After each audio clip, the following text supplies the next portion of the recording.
বিচি বড়ুয়া।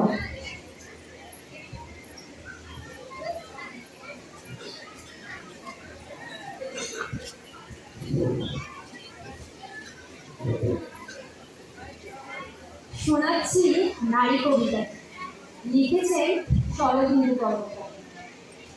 মানুষ কেন বলে মনে নারী নিজস্ব নাই কিছু? আমি তো দেখি জগৎ চলে নারীর পিছু পিছু। বাপের ঘরে লক্ষ্মী আমি, স্বামীর ঘরে অন্নপূর্ণা, ছেলের ঘরের জননী আমি, আমি ছাড়া সংসার অসম্পূর্ণা।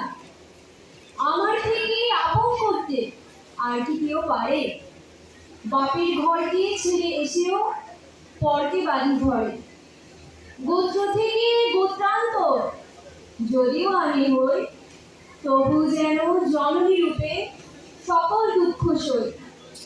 ভারত মাতা সেইও নারী, নারী জগদ্ধাত্রী, নারী হলো এই জগতে সবার জন্মদাত্রী। পুরুষতান্ত্রিক সমাজ তাই পুরুষকে বড় করে, জেনে রেখো সে পুরুষকে নারী গর্ভে ধারণ করে।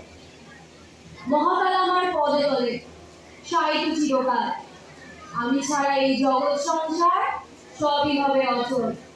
ধন্যবাদ।